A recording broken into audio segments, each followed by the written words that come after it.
मन क़ाला ला इलाहा इल्लल्लाह इंद मौतिही दखलल जन्नह, जिसने मरते वक्त कलमा शरीफ पढ़ लिया। ला इलाहा इल्लल्लाह से दोनों हिस्से मुराद हैं, यानी ला इलाहा इल्लल्लाह भी और मुहम्मदुर रसूलुल्लाह ये पढ़ लिया तो अल्लाह के करम से उम्मीद है कि वो जन्नत में दाखिल हो जाएगा। तो हमें अभी से फ़िक्र करना चाहिए। अल्लाह ताला ने उन लोगों के बारे में फ़रमाया कुरान में जो सिर्फ दुनिया ही में खोए हुए हैं, उन्हें पता ही नहीं है हम दुनिया में आए कि क्यों हैं, मकसद क्या है हमारे आने का। उनके बारे में अल्लाह कहता ज़रहुम याकुलू व यतमत्तउ, इन्हें छोड़ दो इनके हाल पर, इनका मकसद सिर्फ खाना, दुनिया से फ़ायदा उठाना। व युलहिहिमुल अमल, लंबी उम्मीदों ने इन्हें तबाह कर दिया। लंबी लंबी उम्मीदें, उम्र 70 साल की हो गई मगर वो यही जहन में बिठाए हुए है अभी कि 100 साल और जीऊँगा मैं। बाल सफ़ेद हो गए या सफ़ेद होना शुरू हो गए, अपनी निगाहों के सामने अपने घर से जनाजे उठते हुए देखे, अपने मोहल्ले से जवान कड़ियल और बड़े बड़े पट्ठों को देखा कि चारपाई पे बेबस पड़े हुए हैं। नहलाने वाले तख्ते पर आप हाथ अगर ना उठाएं तो हाथ भी नहीं उठा सकते। जिस रुख पे थे उसी रुख पे पड़े हुए हैं, सब कुछ देख रहे हैं। वयुलहिहिमुल अमल, लंबी लंबी उम्मीदें हैं ना, बड़ी लंबी लंबी उम्मीदें हैं। अरे बुजुर्गों ने लिखा है जिसकी उम्र 50 साल की हो जाए वो ये समझे कि मेरी ज़िंदगी की असर हो गई है, अब असर और ईशा में ज़्यादा फ़र्क नहीं बचा है। जिसके बाल सफ़ेद होना शुरू हो गए वो मौत की तैयारी तो सबको करना ही था, जवानों को भी, मगर जवानी के जुनून में गुनाहों की तरफ चला गया, नहीं जाना चाहिए था। अब जबकि बालों का सफ़ेद होना शुरू हो गया या बाल मुकम्मल तौर पे सफ़ेद हो गए, आज़ा के अंदर तब्दीली आना शुरू हो गई, उम्र 50 के आसपास हो गई, 45 या 50, 55, 60, खुदा के बंदो अब तो समझ लो कि ज़िंदगी की असर हो गई है। असर से लेकर मगरिब तक और मगरिब से लेकर ईशा तक ज़िंदगी का फासला ही कितना बचा है। लंबी लंबी उम्मीदें न करो। 70 साल के बाद, 50 साल के बाद सोच रहे हो कि इतने दिनों और जिएंगे। सांसों का एतबार है इंसान को किस कदर, लम्हों की बात करता है, सदियों की बात करता है लम्हों को छोड़कर। वो शहद पड़ा हुआ था ज़मीन पे, शहद मीठा, वो अच्छा खासा बिखर गया था शहद। एक चूंटी आई, उसने शहद को चूसा, शहद से फ़ायदा उठाया, चली गई। मगर फिर पलट के आई, उसने फिर करीब में शहद के गई, वो फिर चली गई। नफ्से अम्मारा बहुत ख़तरनाक चीज़ है। चूंटी के दिमाग में ये बात आई कि किनारे पे जब इतना लुत्फ़ आ रहा है तो शहद के अंदर डुबकी लगा के देखते हैं। अब वो चूंटी जब शहद के अंदर दाखिल हो गई तो जब तक जायका रहा ज़बान का तब तक तो उसे एहसास नहीं था, मगर जब जायका ख़त्म हो गया तो पता चला कि मेरी ज़िंदगी इसी शहद की मिठास में फंस चुकी है, बाहर निकलने का रास्ता नहीं बचा है। मेरे साथियों, ज़िंदगी का मामला भी बिल्कुल ऐसा ही है, दुनिया का मामला भी ऐसा ही है। दुनिया से फ़ायदा हासिल करो लेकिन किनारे पे रहो। कश्ती को देखा है तुमने, पानी के ऊपर चलती है, किनारे पे तब पहुंचेगी जब पानी के ऊपर ही चलेगी। अगर पानी उसके अंदर दाखिल हो गया, किनारे से पहुंचने से पहले पहले वो कश्ती डूब जाएगी। यही मामला दुनिया का है। दुनिया को अपने आस पास रखो, दुनिया से फ़ायदा उठाओ, दुनिया में दौलत भी कमाओ, शोहरत भी कमाओ, मगर ख़बरदार, जिस तरह से वो चूंटी जैसे शहद में जाकर के तबाह बर्बाद हो गई, निकल ना सकी, ऐसे ही अगर हुब्बे दुनिया तुम्हारे दिलो दिमाग में बैठ गई तो तुम भी उस चूंटी की तरह तबाह बर्बाद हो जाओगे, उस कश्ती की तरह डूब जाओगे। अरे इस दुनिया से अपने साथ कारून कुछ लेकर के न गया, हामान कुछ लेकर के न गया, शद्दाद कुछ लेकर के न गया, बड़े बड़े रुस्तमो पहलवान कुछ लेकर के न गए, जिनके पास इतनी दौलत थी कि उन्हें खुद पता नहीं था कि हमारे पास कितनी दौलत है, उनको खुद अंदाजा नहीं था। अभी चंद दिनों पहले प्रिंस मरा था, कहां का, दुबई का। वो कितना अमीर प्रिंस था कि उसकी दौलत को 6 महीने तक अगर आप काउंट करना शुरू करें तो गिन नहीं सकते। इतनी दौलत अल्लाह ने उसको अता की थी।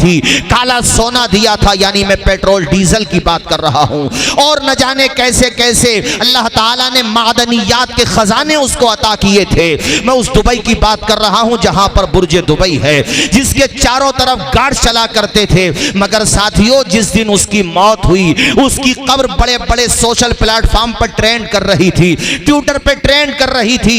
गोया कि उसकी कब्र से भी ये पैगाम दिया जा रहा था कि तुम अपने हाथ में कितना ही खजाना जमा कर लो, तुम कितनी ही ताकत हासिल कर लो, लेकिन जब नफ्ज़े हस्ती खामोश होगी, जब तुम्हारी जिंदगी का परिंदा उड़ जाएगा, गुलशने हयात पे पतझड़ आ जाएगी, तुम्हें मौत आ जाएगी, तो तुम्हें भी उसी कब्र में जाकर के सोना है जहां रक्षा चलाने वाला सो जाता है, जहां दहाड़ी लगाने वाला सो जाता है, जहां एक गरीब जाकर के सो जाता है।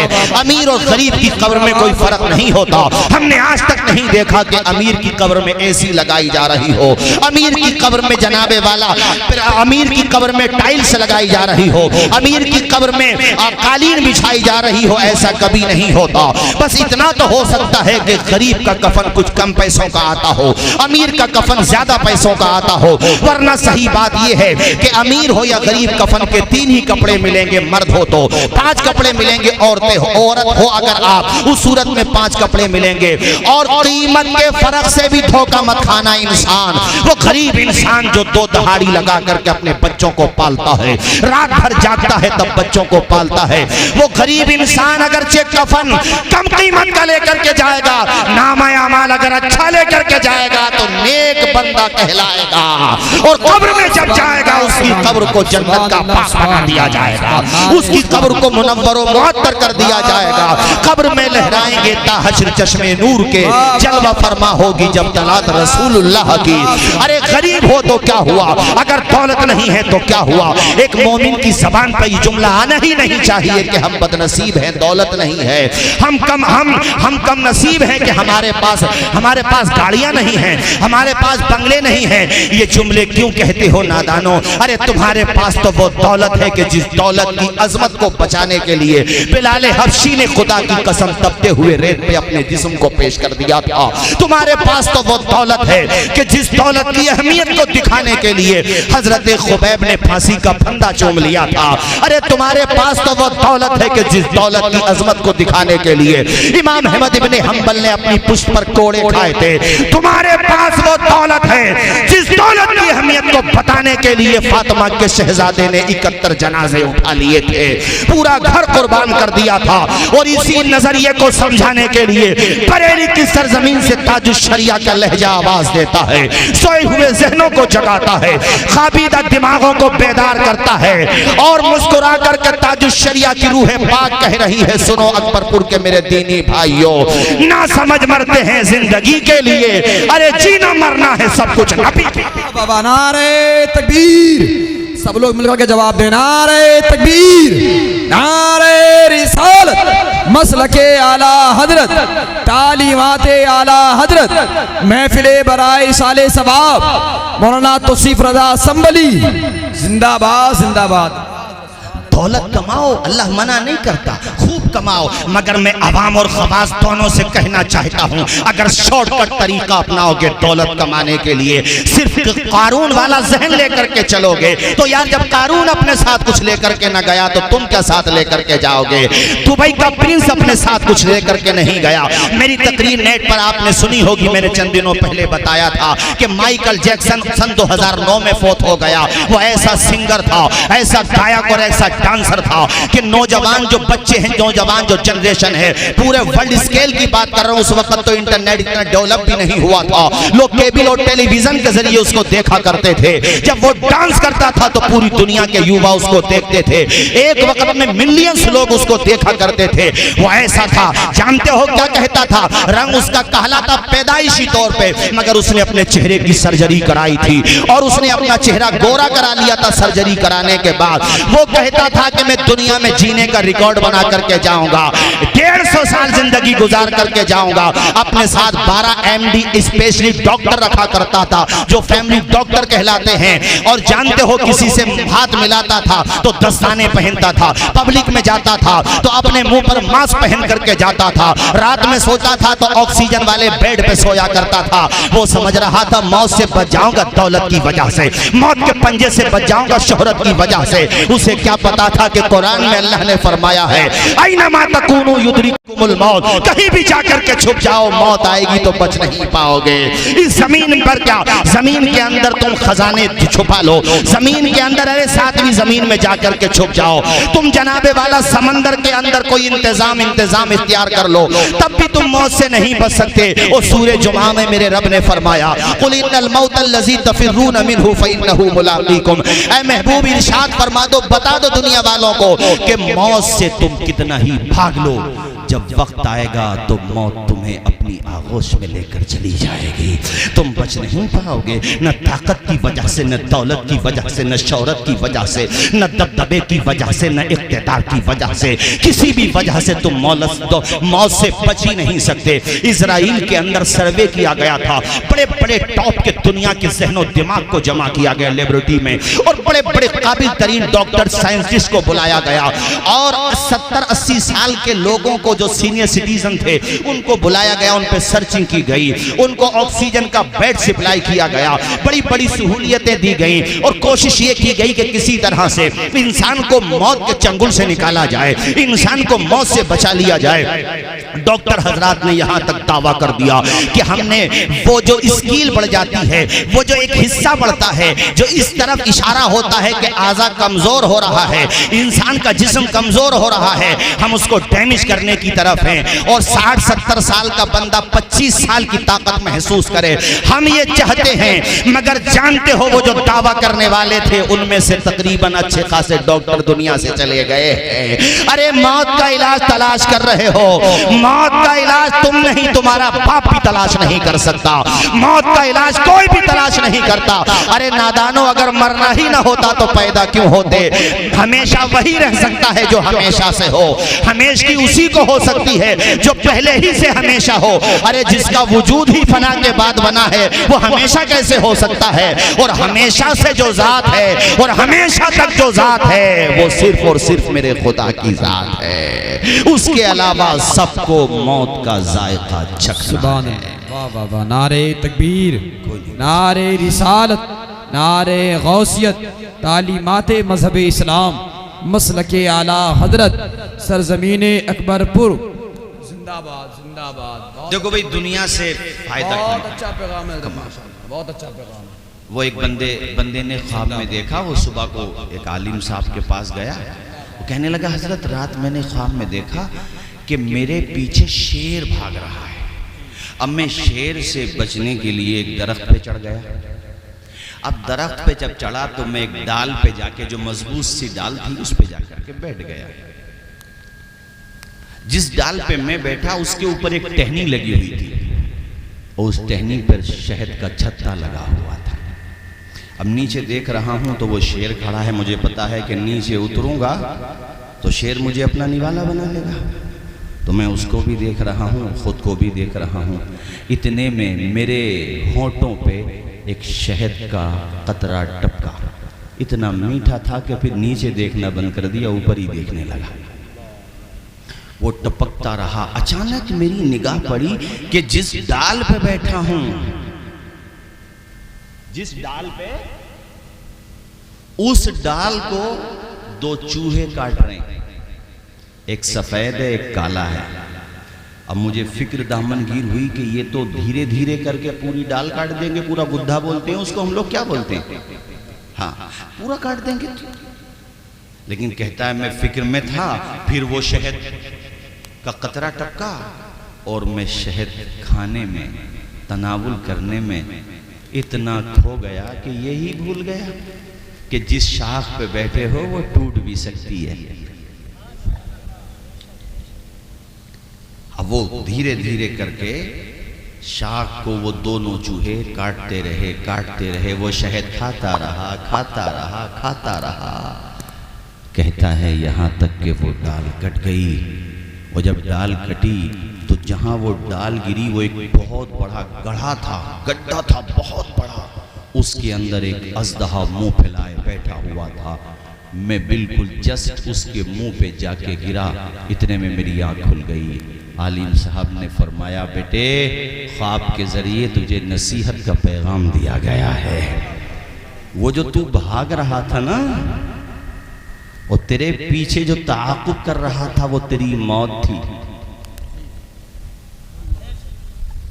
और जिस डाल पे जाके बैठा था वो तेरी जिंदगी थी। और उस डाल को जो काला और सफेद चूहा काट रहा था वो दिन और रात थे। 50 साल की जिंदगी लाए हो, एक दिन कटा तो एक दिन कम हो गया, एक हफ्ता कटा तो एक हफ्ता कम हो गया, और 25 साल कटे तो 25 साल कम हो गए। कैसे कम हुए? क्योंकि रात दिन कम हो गए ना।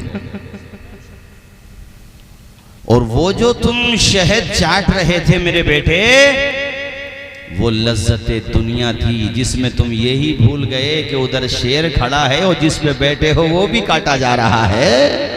उसी शहद खाने में, लज्जत में तुम इतने खो गए।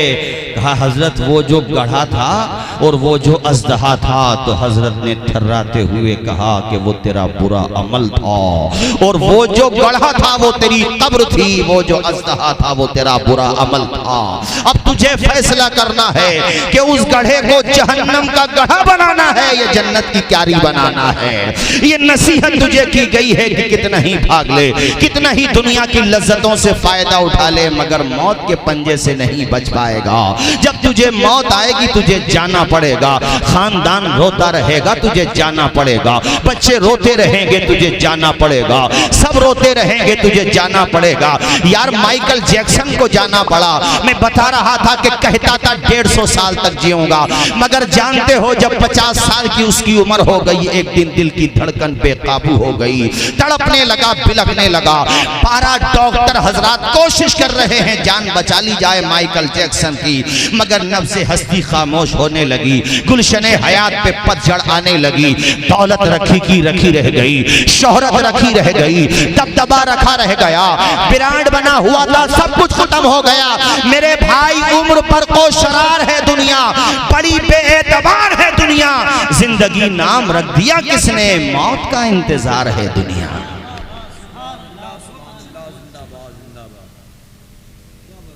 हम और आप यहाँ बैठे, ठीक है बैठे, मस्जिद से ऐलान होता है फुला साहब का इंतकाल हो गया है। अगर नाम सुनने में कुछ कंफ्यूजन होता है, दूसरे से पूछते भाई किसकी मौत का ऐलान हो रहा है, उसी मस्जिद से रोजाना 5 मरतबा नमाज का ऐलान भी होता है, और उसी मस्जिद से एक दिन तुम्हारी मौत का भी ऐलान होगा। तुम दूसरे का ऐलान सुन के ये सोचते हो कि शायद मेरा ऐलान नहीं होगा, क्या पता अगला ऐलान हमारा ही हो जाए। बोलो जरा जोर से बोलो यार, जोर से बोलो।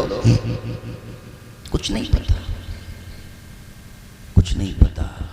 हकीकत रूबरू हो तो अदाकारी नहीं चलती, खुदा के सामने बंदों की मक्कारी नहीं चलती।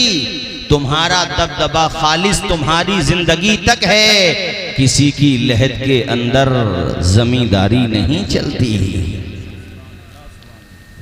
हमारे हजरत मौलाना फरहत साहब बाप ने आलिम दीन बनाया, और माशाअल्लाह सिर्फ यहाँ नहीं दिल्ली में जाकर के दीन का काम कर रहे हैं। माशाअल्लाह कितने खुश नसीब हैं इनके वालिदे मरहूम कि बेटे ने जनाजे की नमाज पढ़ाई।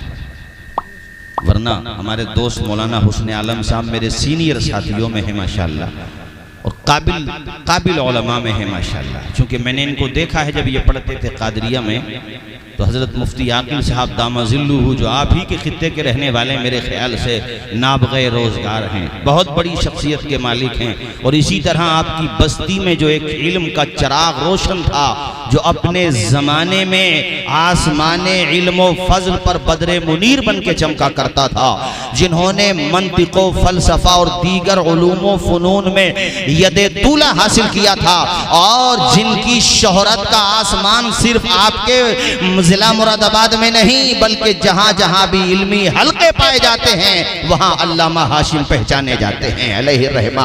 उनका ताल्लुक भी आपकी बस्ती ही से था।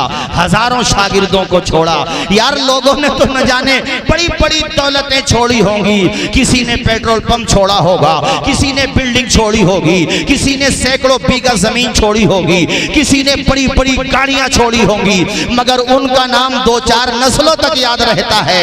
लेकिन सदरुल फाजिल का नाम 100 साल गुजरने के बाद भी बच्चे बच्चे को याद है।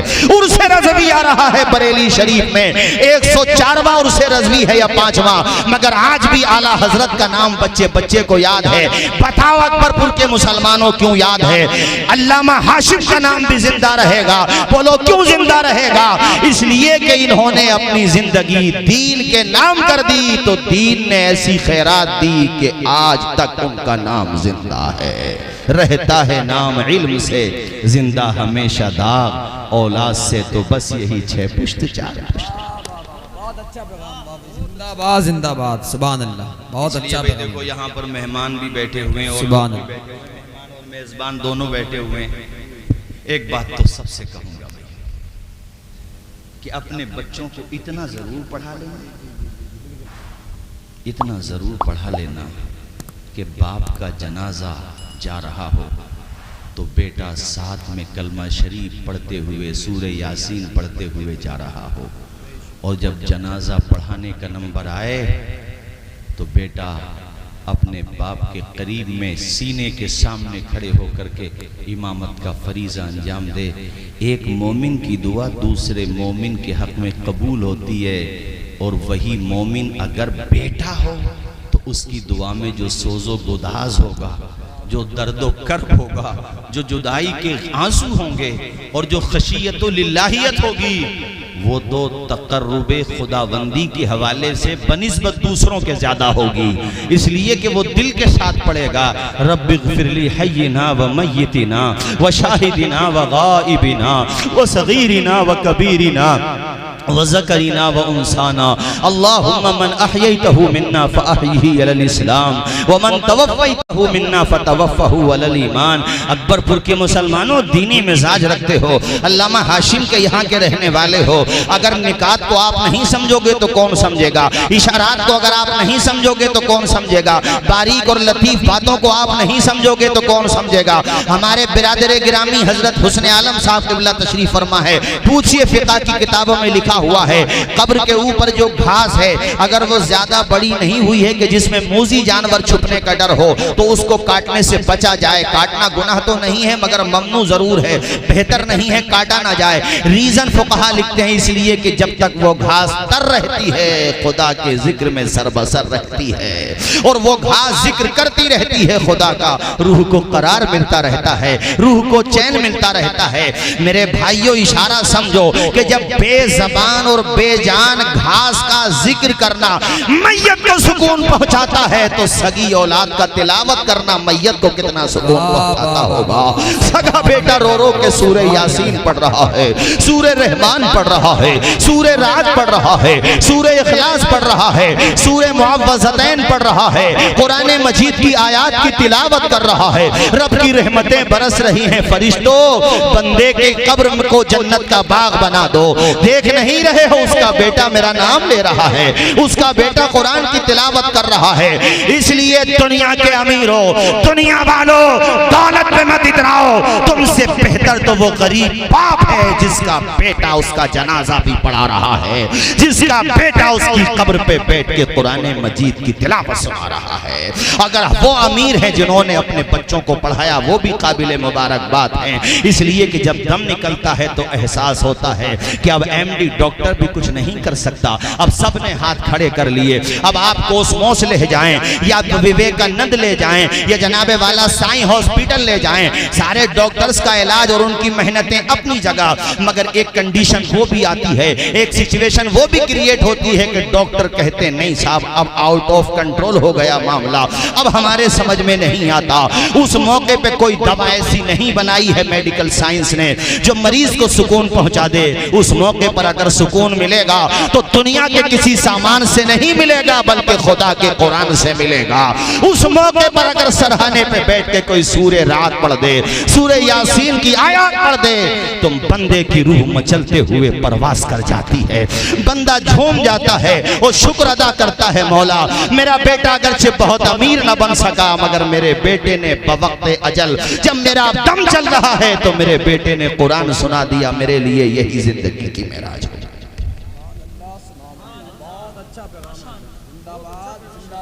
इसलिए मैंने ये आप हजरात से अपील की है कि देखो भाई अपने बच्चों को पढ़ा लो।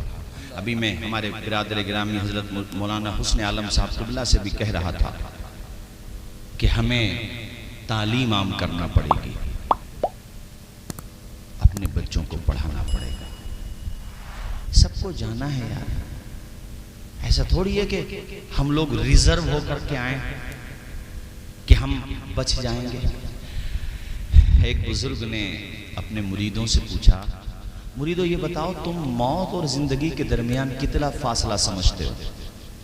हाय हाय, वो पीर भी लाजवाब थे भाई साहब। पहले पीरों की महफिलों में मौत का ही तस्करा ज्यादा होता था।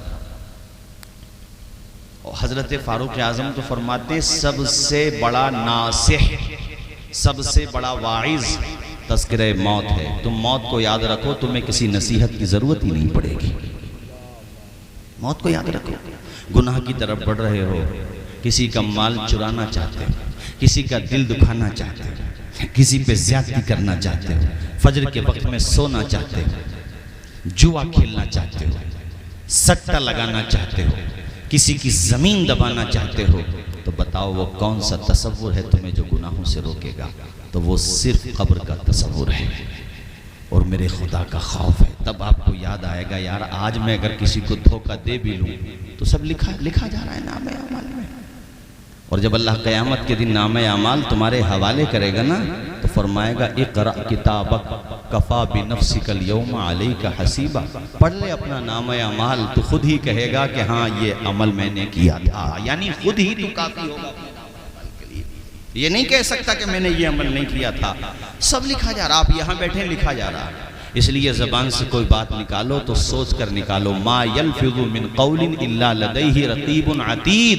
कोई जुमला ज़बान से निकलता है, लिख लिया जाता है।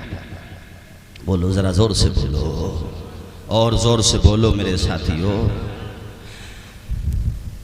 बुखारी शरीफ में यह हदीस शरीफ है और मुस्लिम शरीफ में भी है, मुत्तफ़क़ुन अलैह है। देखो आदमी को जब मौत का तसव्वुर होता है ना और खुदा का खौफ होता है तो वो देखो कैसे बचता गुनाहों से। एक बंदे ने दूसरे से ज़मीन खरीदी। ये हुजूर ने फरमाया ये बनी इसराइल की बात है, पहली उम्मतों की बात है। उसने ज़मीन खरीद ली, इसने ले ली।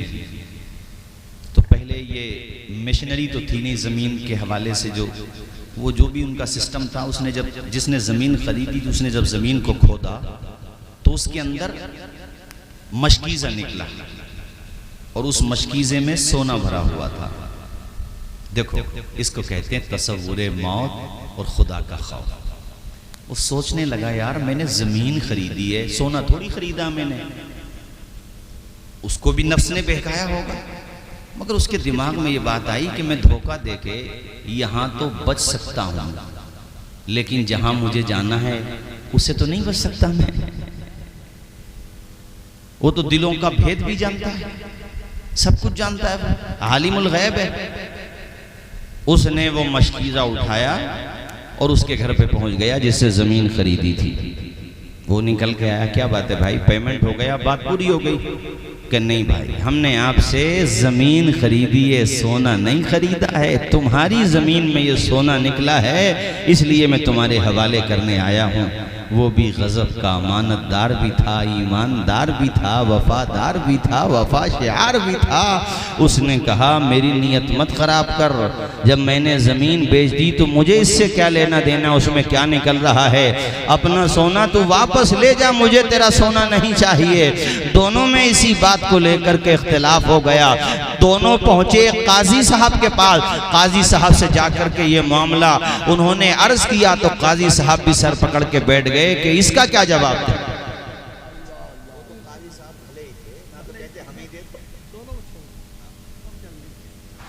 मेरी बात समझ गए आप? भाई काजी साहब भी कह सकते थे कि चलो तुम न ले रहे तो हमें दे दो।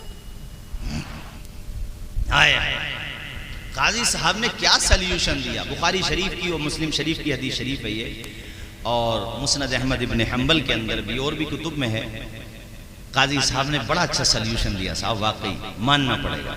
काजी साहब ने कहा तुम्हारे पास औलाद है? काला नाम, दोनों ने कहा हाँ। का तुम्हारे पास क्या? का मेरे पास बेटा। का तुम्हारे पास का बेटी? जरा बोलो, बात समझ आ रही है तो बोलो यार। तुम्हारे पास का बेटा, का आपके पास कहा बेटी। तो काजी साहब ने मुस्कुरा के फरमाया दोनों आपस में सिंधी बन जाओ, अपनी बेटी का तुम अपने बेटे से, यानी कहा कि आप अपनी बेटी का इनके बेटे से अक्द कर दें, निकाह कर दें और ये सोना वहां पे खर्च कर लें, अपने बाल बच्चों को दे दें, बाकी सदका कर दें। कैसा बेहतरीन सल्यूशन दिया, वो कैसे खुदा वाले लोग थे, अच्छे लोग थे। इस लिहाज से मैं कह रहा हूं कि मौत का तसव्वुर ज़हनों में रखोगे तो गुनाहों से बच जाओगे, गुनाह करते हुए डरोगे। अल्लाह का खौफ तुम्हारे दिलों में होगा और अल्लाह की खशियत तुम्हारे दिलों में होगी तो यकीनन गुनाहों से बचोगे। मौत को याद करके सोया करो। मेरे आका फरमाते जो बंदा रोजाना 20 मरतबा, गालिबन 20 मरतबा फरमाया मेरे आका ने, मौत को याद करे, जब वो मरेगा तो अल्लाह ताला शहादत का दर्जा अता फरमा देगा। जरा बोलो जोर से सुभान अल्लाह, और जोर से बोलो सुभान अल्लाह। हजरत उमर जा रहे हैं अपने खादिम के साथ, रास्ते में एक बकरी चराने वाला बंदा मिला, दुआ सलाम हुई। रास्ते में खाने का वक्त भी हो गया था और खाने की हाजत भी थी। आपने बकरी के चरवाहे को बुलाया और कहा कि भाई थोड़ा सा दूध हमें आप बकरियों का निकाल के दे दें, हम आपको कीमत दे देंगे और फिर हम आप यहाँ से चले जाएंगे। वो बकरियों का चरवाहा एक आम सा बंदा था, देखो, कहता नहीं मैं आपको नहीं दे सकता, इसलिए कि मुझे मेरे मालिक ने बकरियां चराने पे लगाया है, उसका दूध बेचने पे नहीं लगाया है। अगर मैं दूध बेचूंगा तो ये अमानत में खयानत होगी। हजरत उमर ने ये जवाब सुना तो झूम गए, बड़े खुश हुए, मगर इम्तिहान लेने के लिए उससे कहा कि तेरा मालिक तेरे पास है क्या या दूर है? कहा हजरत है तो वो दूर यहाँ पर, अजनबी मुसाफिर यहाँ नहीं है, दूर है। तो आपने कहा जब दूर है तो उसे क्या पता चलेगा? अरे तू पैसे ले ले और बकरियों का दूध निकाल करके हमें दे दे। तो जानते हो बैठा था, खड़ा हो गया, गुस्से में जलाल में आ गया, गुस्से में कहता है अरे बकरियों का चरवाहा ही तो दूर है, मगर हम सबका खुदा तो हमारी शहरक से करीब है। बकरियों का मालिक नहीं देख रहा है मगर हमारा खालिक तो देख रहा है। तुम मुझे लालच दे रहे हो, मैं इस लालच में नहीं आ सकता, मुझे खुदा का खौफ है, अल्लाह को मुंह दिखाना है, कब्र के अंदर जाना है। उस मौके पर हजरत फारूक आजम ने ये तारीखी जुमले कहे थे, ए बकरियों के चरवाहे, जब तक तेरे जैसे अमानतदार, ईमानदार, खुदा का खौफ रखने वाले मुसलमान रहेंगे, इस्लाम के परचम को कोई सरनिगू नहीं कर पाएगा। वो कैसा दौर था, कितने अच्छे मुसलमान हुआ करते थे मेरे साथियों। इसलिए मैं आपसे कहता हूं मौत की तैयारी करो। आप मत देखो कि कौन हमें देख रहा है, नहीं देख रहा है, कौन हमारा मुहासबा कर रहा है, नहीं कर रहा है, खुद अपना मुहासबा करो। चूंकि हजरत मौलाना फरहत साहब की दादी मरहूमा और गुज़िश्ता साल इनके वालिद मरहूम दुनिया से चले गए। एक दिन मुझे भी जाना है, तुम्हें भी जाना है, हम सबको जाना है। और जब सबका जनाजा जाएगा तो हर जनाजे से ज़बाने हाल के जरिए यही पैगाम दिया जाएगा जो मैं अशार के ज़रिए आपको सुनाना चाहता हूँ। हश्र में फिर मिलेंगे मेरे दोस्तों, हश्र में फिर मिलेंगे मेरे दोस्तों, बस यही है मकाम आखिरी। पढ़िए, आप भी मेरे साथ पढ़िए और इस नियत के साथ पढ़िए कि एक दिन हमारा जनाजा भी जा रहा होगा, हमारा जनाजा भी जा रहा होगा, सबका जनाजा जाएगा मेरे भाइयों। ये जो अकबरपुर की आबादी है ना, इससे 10 गुना 20 गुना बल्कि 40 गुना और हो सकता है इससे ज्यादा आबादी वहाँ कब्रिस्तान में जाकर के सो गई हो। यहाँ तो जो आ रहा है वहाँ जा रहा है, लेकिन जो वहाँ चला जाता है वो वापस पलट करके नहीं आता है। इसलिए उस जगह को याद करो और ये मिसरे मेरे साथ पढ़ो।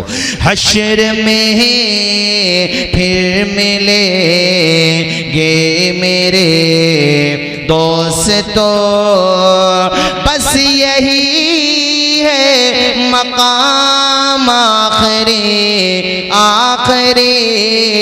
हश्र में, मैं चाहता हूं सारे लोग पढ़ लें, सारे लोग पढ़ लें मेरे भाइयों, सारे लोग पढ़ो। हश्र में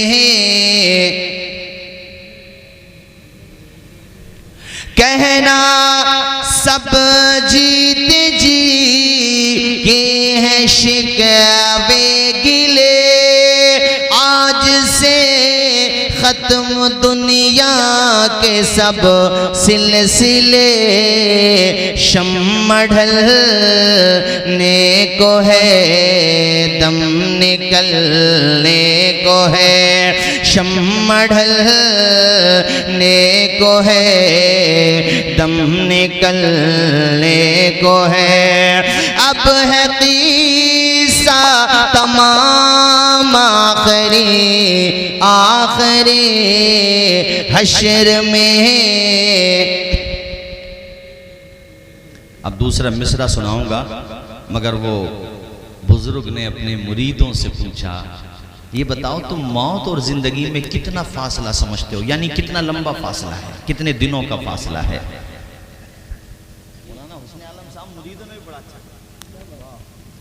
मुरीदों ने कहा, हजरत हम ये समझते हैं कि हमने फजर की नमाज पढ़ ली तो जोहर का नहीं पता कि पढ़ पाएंगे या नहीं पढ़ पाएंगे, उससे पहले हमारा खुद का जनाजा पढ़ा जाएगा। कितना अच्छा जवाब था। पीर साहब ने कहा, मुरीदो बहुत लंबी उम्मीदें हैं तुम्हारी, बहुत लंबी उम्मीदें हैं। और कोई साहब है जो इसका जवाब दे। एक मुरीद खड़े हुए, उन्होंने कहा, हजरत मैं ये समझता हूँ जोहर पढ़ ली असर का नहीं पता। एक साहब ने कहा, असर पढ़ ली मगरिब का नहीं पता। तो हजरत ने कहा, बहुत लंबी उम्मीदें हैं, कोई साहब खड़े हों जो सही जवाब दें। एक साहब खड़े हुए, उन्होंने कहा, हजरत मैं तो ये समझता हूँ नियत बांध ली, सलाम फेरने का नहीं पता, सलाम फेर पाएंगे नहीं। हजरत ने कहा, अब भी लंबी उम्मीदें हैं। सारे मुरीद और मोतक़ीदीन ने एक जवाब में अर्ज किया कि हुजूर इससे अच्छा जवाब हम इसका नहीं दे सकते कि मौत और जिंदगी में फासला कितना है। इससे अच्छा जवाब हमारे जहन में नहीं आता। आप ही बता दीजिए कि हम मौत और जिंदगी में कितना फासला समझें और अपने आप से मौत को कितनी दूर समझें। तो हजरत ने कहा, मैं तो ये समझता हूं कि एक तरफ को सलाम फेर लिया, दूसरी तरफ सलाम फेरने का नहीं पता। इतना फासला समझो यार। हमने बड़ी लंबी लंबी इमारतें बना ली हैं उम्मीद की, बड़ा लंबा लंबा सोच रहे हैं हम कि अभी तो हम ये भी देखेंगे, सन 2020 देखेंगे, सन 2025 देखेंगे, सन 2040 और 60-70 देखेंगे। ओ मेरे भाई, इतनी लंबी उम्मीदें करता है। मौत और जिंदगी में सिर्फ एक सांस का फासला होता है। सांस आ गई तो जिंदगी कहलाती है, सांस बंद हो गई तो मौत कहलाती है। इतना फासला है। ये भी नहीं पता कि सुबह को हम उठने के बाद अपना गुस्ल करेंगे, हयात वाला गुस्ल जो होता है, या फिर हमारा ही गुस्ल हो जाएगा जो मौत के बाद होता है, हमें खुद नहीं पता है। खुशबू में कफन को बसाने लगे, मेरी मैयत को दुल्हन बनाने लगे। दोस्तों अब उठाओ जनाजा मेरा, दोस्तों बड़े सारे लोग, दोस्तों अब उठाओ जनाजा मेरा। हो चुका इंतजाम आखिरी, हश्र में फिर मिलेंगे मेरे दोस्तों। मुझको नहला के पहना दिया है कफन, रो चुके मिलके माँ बाप भाई बहन साथियों। मौत भी आज हैरत में है साथियों, मौत भी आज हैरत में है। बस यही है बयान आखिरी, आखिरी पढ़े हश्र में। और दुनिया कितनी बेमरवत है, कितनी जल्दी भूल जाती है दुनिया, कितनी जल्दी भूल जाती है। कैसी दुनिया है मुर्शिद गज़ब रे गज़ब, चंद दिनों में यहाँ भूल जाते हैं सब। जिस बहाने मेरी याद आ जाए तो, जिस बहाने मेरी याद आ जाए तो, पढ़ लेना कलाम आखिरी। हमारे हजरत मौलाना फरहत साहब के वालिद मरहूम भी दुनिया से चले गए और इनकी दादी मरहूमा। ये आखिर में एक वाक़या शरह सुदूर से मैं सुनाऊँ, फिर उसके बाद इख्तिताम की तरफ गुफ्तगू लेकर के जाता हूँ। और आप लोगों का शुक्रिया अदा करता हूँ कि माशाअल्लाह आपने बहुत दिल जमई और सुकून और इत्मीनान के साथ गुफ्तगू समाअत की। अल्लाह ताला आप सबको जज़ाए खैर अता फरमाए। इमाम जलालुद्दीन सुयूती अल-मुतवफ़्फ़ा 911 हिजरी, उन्होंने अपनी किताब शरह सुदूर में ये वाक़या लिखा है कि एक जवान जिसका नाम था उस्मान इब्ने सौरा, उसकी माँ फौत हो गई। फर्मा बरदार बेटा था, औलाद जब फर्मा। अब मैं देख रहा था हमारे मौलाना फरहत साहब पढ़ रहे थे, बाप के हवाले से तो बड़ा दिल इनका गमगीन था और आवाज़ इनकी मुतासिर हुई। ये फर्मा बरदार औलाद की पहचान होती है कि माँ बाप चले भी जाएं तब भी औलाद अपने माँ बाप को नहीं भूलती। उनके हक़ में इशाले सवाब सदका करके, खैरात करके, कहीं मस्जिद में समरसेबिल लगा करके, गरीबों की मदद करके, जिस तरीके से भी होता है करते, और उससे रूह खुश होती है कुरान शरीफ पढ़ के। तो ऐसे ये उस्मान जो था अपनी माँ से बड़ी मोहब्बत करता था। और मैं आप सबको भी पैगाम दे रहा हूँ कि अगर तुम्हारी माएँ जिंदा हैं, तुम्हारे बाप की शफ़क़तों का सायबान तुम्हारे सरों पर है, उसकी कदर कर लो साहिबो। ये पलट करके नहीं आएंगे अगर चले गए तो। आज तुम्हें माँ का बोलना, बाप का डांटना बुरा लग जाता है, मगर याद रखो जब ये साए तुमसे दूर चले गए ना, तब तुमसे कोई ये भी पूछने वाला नहीं होगा कि तुमने खाना खाया कि नहीं खाया।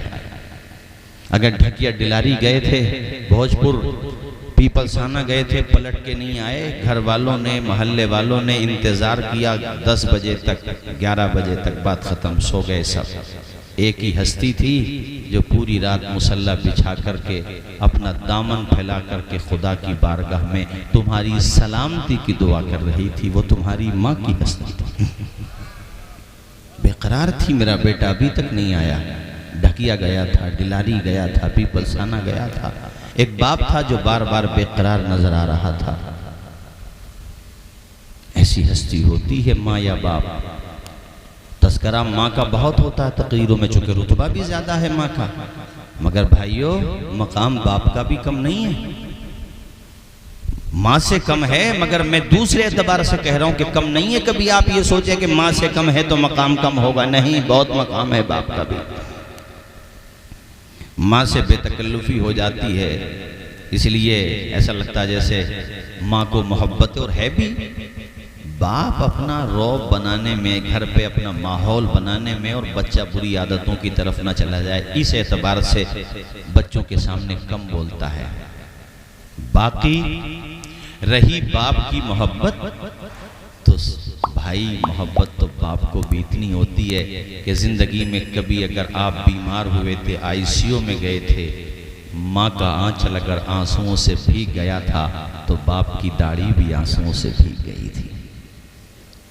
मोहब्बत तो बाप को भी बहुत होती है, प्यार बहुत होता है।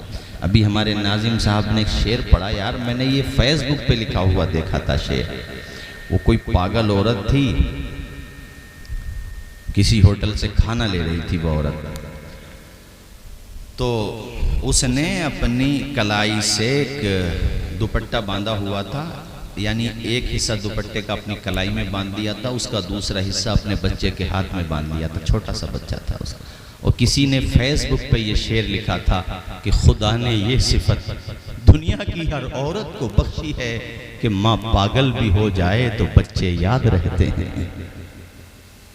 यानी पागल है, अपना नहीं पता। अरे अपना पता होता तो वो पागल ही क्यों होती?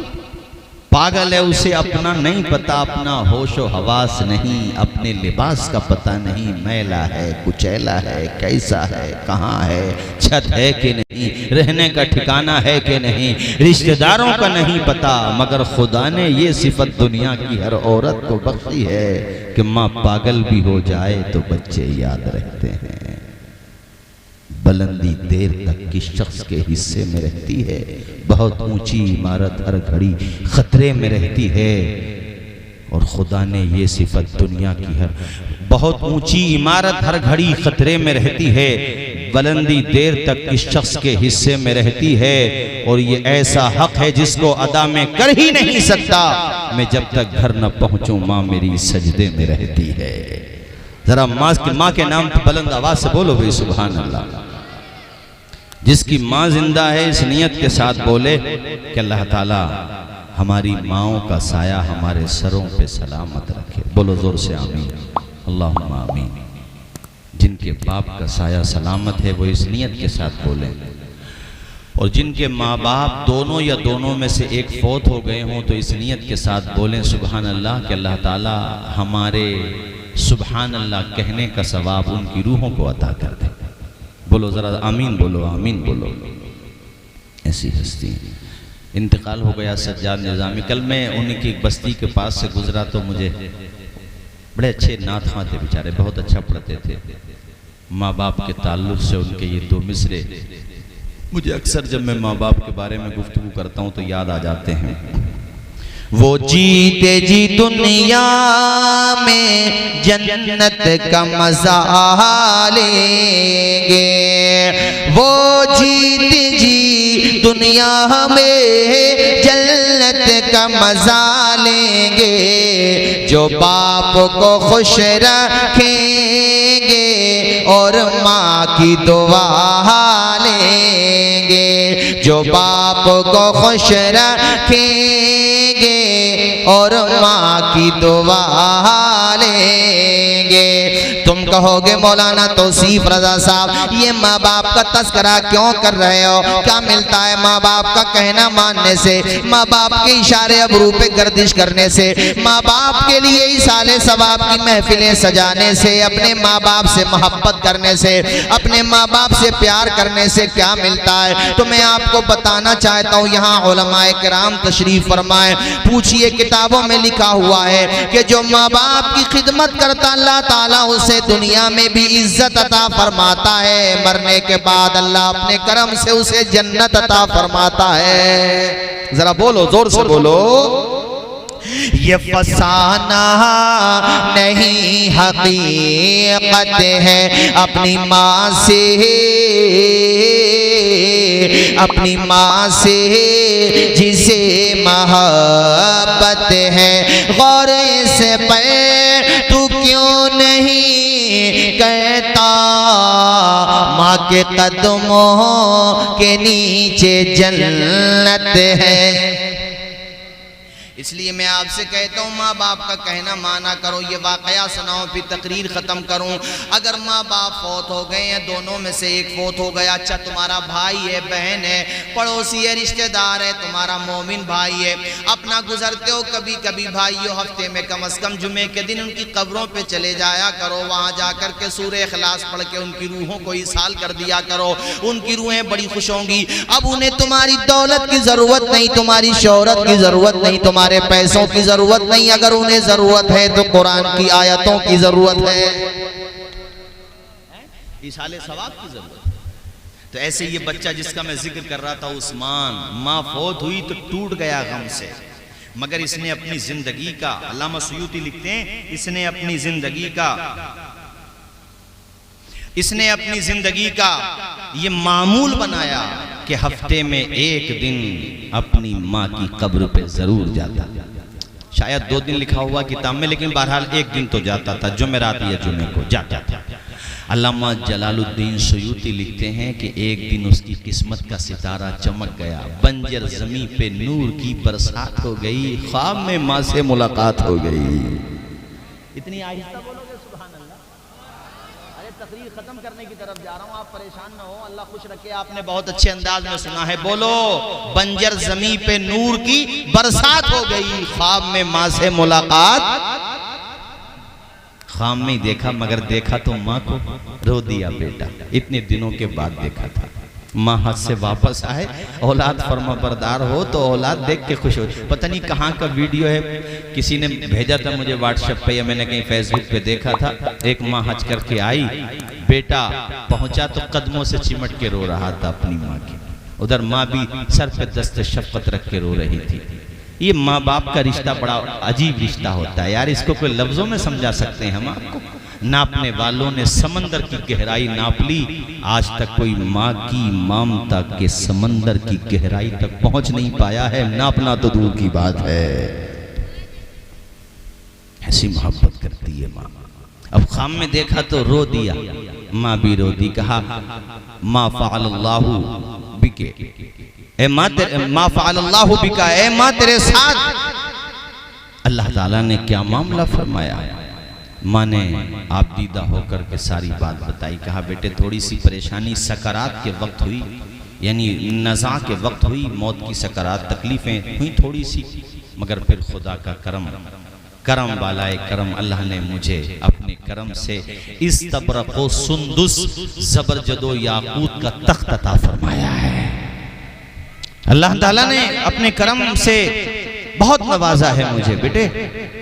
तो उसके बाद उस्मान ने अपनी माँ से कहा, माँ एक बात बता, मैं तेरी कब्र पे आता हूँ तो तुझे पता चल जाता है? यार वो कैसे लोग हैं जो कहते हैं मरने के बाद कांटेक्ट टूट जाता है, पता नहीं क्या सोचते हैं वो लोग, कांटेक्ट टूट जाता है। हुदूद की सही हदीस है मुस्लिम शरीफ की कि बंदा मर जाता, अमल का सिलसिला रुकता है, सवाब का सिलसिला नहीं रुकता है। अगर औलाद अच्छी है, इसाले सवाब करती है, सवाब पहुंचेगा। उसने इल्म फैलाया है, कुरान की तालीम दी है, दीनी तालीम दी है, वो भी सवाब पहुंचेगा। उसने नहरें खुदवाई हैं या नहरों की जगह आज के ज़माने में फ्रिज लगवाए हैं, जगह जगह लोगों के पानी का इंतज़ाम किया है, गरीबों के लिए अच्छा काम किया है, नेक काम करके गया है, वो जिंदा रहेगा तो सवाब भी पहुंचता रहेगा। ये हदीसों से साबित है। चलो ये तो वाकया है, कोई कह सकता मैं नहीं मानता, मगर मैं हदीस से बता रहा हूँ। अमल का सिलसिला रुका है, सवाब का नहीं रुका है। खुदा का करम तो देखो अपने ऊपर। इसलिए अपने से बात, अपने जब जाओ तो ऐसा सिलसिला छोड़ के जाना जैसे हमारे मौलाना फरज साहब के वालिद साहब छोड़ के गए हैं। बड़ा काम कर रहे हैं माशाल्लाह दिल्ली में, एक हमारे दोस्त हाफिज ईशान साहब एक ये हैं, कारी नादिल साहब हैं, और भी बहुत सारे इधर जमुना पार में कारी इलियास साहब हैं, हाफिज नाजिम, बहुत सारे लोग माशाअल्लाह। अल्लाह सबको खुश रखे। जो भी जहाँ जिस तरीके से दीन का काम कर रहा है अल्लाह ताला खूब बरकतें अता फरमाए, उन्हें शादो आबाद रखे। और याद रखो दीन का काम करने वालों को अल्लाह ताला दुनियावी एतबार से भी कमजोर नहीं रखता है। अल्लाह ताला उन्हें फारिगुल बाल बना देता है, इस काबिल बना देता है कि वो किसी के आगे हाथ नहीं फैलाते हैं, बल्कि लोग जो हाथ फैलाते हैं उनकी झोली भर देते हैं। अल्लाह माशाल्लाह, मैंने गया हूँ इनके वहाँ पर और इनकी बड़ी मोहब्बत है मेरे साथ। मेरे छोटे भाई हैं माशाल्लाह, बड़ी मोहब्बत रखते हैं। वो कभी प्रोग्राम होता तो मैं जाता हूँ माशाल्लाह, बड़ा काम कर रहे हैं। देखो वाली साहब ने पढ़ाया तो आज उनके काम आ रहा कि नहीं आ रहा? बोलो जरा जोर से बोलो, काम आ रहा कि नहीं आ रहा? माँ ने कहा बेटे क्या कह रहा था तू? जब तू आता है तो मुझे पता चलता है कि नहीं चलता है? माँ ने कहा बेटे जब तू घर से निकलता है तो मेरी रूह को इत्तला दे दी जाती है कि तेरा बेटा आ रहा है, और मेरी रूह मुंतजिर रहती है उस्मान तेरे आने की। और सुन, जब तू कब्र में दाखिल होता है और कुरान मजीद पढ़ता है, इसाले सवाब करता है, तो सिर्फ मेरी रूह ही खुश नहीं होती है, मेरे पास जो कब्रें हैं वहाँ पर जो रूहें आराम फरमा है उनकी रूहें भी खुश हो जाती हैं कि ए औरत तेरे सदक़े में हमारा भी काम हो रहा है। इसलिए अच्छे लोगों के पास दफन होने की तमन्ना क्यों की जाती है? अरे इसीलिए तो की जाती है, अगर कहीं पे गुलाब के फूल रखे हुए होंगे तो तुम्हें खुशबू आ रही होगी, उसका फायदा मिल रहा होगा।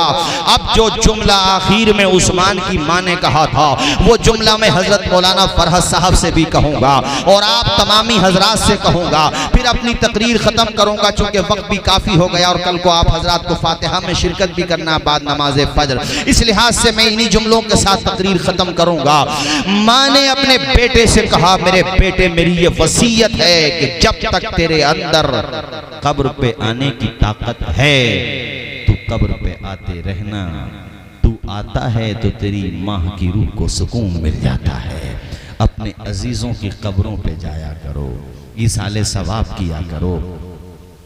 भाई है बहन है वो तुम्हारे राह तकती हैं, रूहें तुम्हारा इंतजार देखती हैं। मगर एक बात मैं कहूँगा, उलमा जो फीडबैक दें, जो मशवरा दें, उसी तौर पे करें, उसमें इजाफे करना गैर मुनासिब है। और इसाले सवाब खूब करें, जितना हो सके करें, ज्यादा से ज्यादा इसाले सवाब करें। और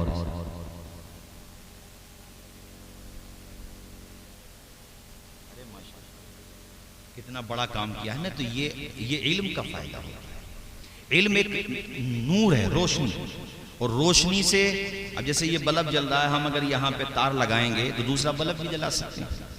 रोशनी फैलाती है। हजरत मौलाना फरहत साहब ने अपनी दादी मरहूमा की तरफ से फिक़ह का इंसाइक्लोपीडिया आला हजरत का तहरीर करदा फतावा, जिसका नाम है फतावे रज़विया, जो अल्हम्दुलिल्लाह आज 30 जिल्दों के अंदर मौजूद है, वो मदरसे को पेश किया है। बोलो झूम के सुभान अल्लाह। अब वो जब तक पढ़ा जाता रहेगा, उससे इस्तिफादा किया जाता रहेगा, उससे उलमा फायदा उठाते रहेंगे, तब तक इनकी दादी की रूह को उसका सवाब पहुंचता रहेगा। आप भी इसाले सवाब का तरीका बेहतर से बेहतर करें। मिसाल के तौर पे आप को लगता है कि हमारे अकबरपुर में, जी हमारे अकबरपुर में फुला बच्चियां हैं जो जिनके बाप फौत हो गए हैं, चंद हजरात मिलके खामोशी के साथ उन बहनों की मदद कर दें। उन नियत ये करें कि या अल्लाह इसका सवाब मैं अपनी माँ की रूह को पहुँचाना चाहता हूँ। अपने बाप की रूह को, मदरसा बन रहा है वहाँ समर से भी लगना है और वहाँ पे कोई और काम होना वो कर दें। बाकी खाने पीने के हवाले से अपने वहाँ थोड़ी सी बेइतदालियाँ पाई जाती हैं। गम के मौक़ों पर खाना पीना जो है जो मेहमानान आते हैं या जो शिरकत करते हैं जिनकी नीयत खाने की नहीं होती तो वो बात अलग है। बाकी इस मौके पर खिलाने का जो मामला है वो कमज़ोरों को और गरीबों को खिलाने का मामला है, जो मुस्तहिकीन होते हैं, ताकि उसका सवाब रूहों को पहुँचता रहे। हमारे भाई ने ये फरमाइश की है, यह अशार भी मैं सुना दूँ, उसके बाद फिर मैं तकरीर ख़त्म करता हूँ। एक मरतबा कलमा शरीफ पढ़े पूरा मजमा बुलंद आवाज़ के साथ, ला इलाहा मुहम्मदुर रसूलुल्लाह सल्लल्लाहु तआला अलैहि वसल्लम। ये जिस अजीम हस्ती के लिखे हुए कलाम हैं ये अपने मुरादाबाद ही के थे और बड़ी कुर्बानियाँ दी हैं इन्होंने। अंग्रेज़ इनके जिस्म पर इस्त्री फेरते थे, गर्म इस्त्री प्रेस, और इनसे कहा जाता था कि तुम हमारा साथ दो, तो ये कहते थे कि तू हो के तुर शुरू मुझे ईज़ा हजार दे, ये वो नशा नहीं जिसे तुरशी उतार दे।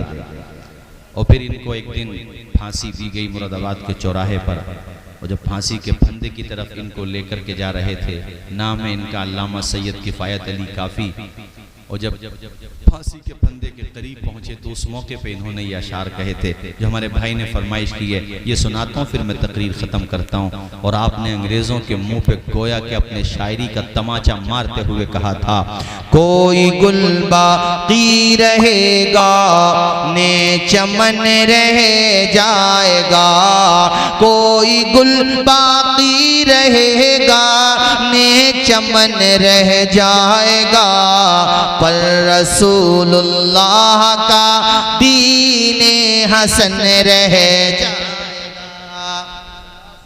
और अतलसो कम ख्वाब की पोशाक पे नाज़ान हो, अतलसो कम ख्वाब की पोशाक पे नाज़ान हो, इस तने बेजान पे खाली कफन रह जाएगा, इस तने बेजान पे खाली कफन रह जाएगा। हम सफीरो बाग में हैं कोई दम के चह चहे, हम सफीरो बाग में हैं कोई दम के चहे चहे, बुलबुलें उड़ जाएंगी सूना चमन रह जाएगा, बुलबुलें उड़ जाएंगी सूना चमन रह जाएगा। जो पढ़ेगा साहिबे लाख के ऊपर दुरूद, आग से महफूज उसका तन बदन रह जाएगा।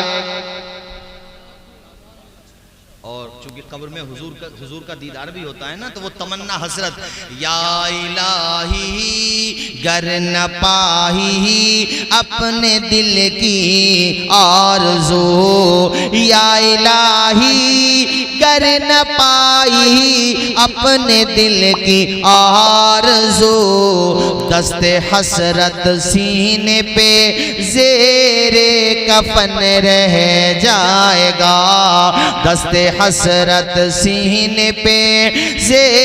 अल्लामा हाशिम की तरफ से ये शेर मैं फिर पढ़ना चाहता हूँ।